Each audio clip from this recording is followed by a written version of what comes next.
நீர் இறைத்த திருடர்கள். ஒரு சமயம் விஜயநகர நாட்டில் திருடர்கள் பயம் அதிகமா இருந்துச்சு. திருடர்களை கண்டுபிடிச்சு திருட்ட ஒழிக்க வேண்டும் என்று மக்கள் அனைவரும் மன்னர்கிட்ட சொல்றாங்க. மன்னரும் உடனே திருடர்களை ஒழிக்க அமைச்சர்கள் மற்றும் காவலர்களுக்கு உத்தரவு போடுறாரு. ஒரு நாள் இரவு தெனாலிராமன் வீட்டுக்கு பக்கத்துல 4 திருடர்கள் ஒளிஞ்சிருக்காங்க. இதை பார்த்த தெனாலிராமன் தன் மனைவியிடம், நமது நாட்டில் திருடர்கள் நடமாட்டம் அதிகமா இருக்கு, நம்ம தான் எச்சரிக்கையா இருக்கணும்னு சொல்றாரு.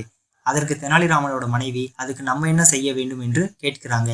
தெனாலிராமன் உடனே வீட்டில் உள்ள நகை மற்றும் விலையுயர்ந்த பொருட்களை ஒரு பெட்டியில போட்டு பூட்டி கிணத்துல போட்டு விடுவோம் என்று திருடர்களுக்கு கேட்குற மாதிரி சத்தமா சொல்றாரு.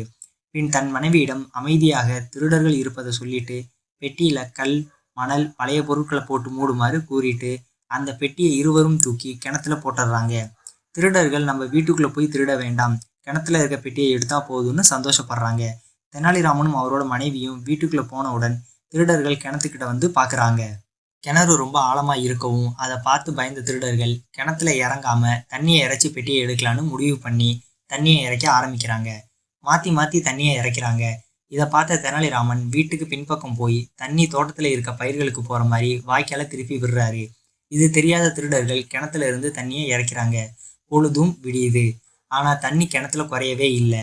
அதனால திருடர்கள் நாளை இரவு வந்து நீரை இறைச்சிட்டு பெட்டியை எடுக்கலான்னு பேசிட்டு இருக்கப்ப தெனாலிராமன் நாளை வர வேண்டாம், இன்னைக்கு இறைச்ச தண்ணியே இன்னும் 1 வாரத்துக்கு போகுதுன்னு சொல்றாரு. இதை கேட்ட திருடர்கள் அதிர்ச்சியா பார்த்துட்டு தப்பிக்க முயற்சி பண்றப்ப தெனாலிராமன் அந்த திருடர்களை கைத்தால தூண்ல கட்டுறாரு.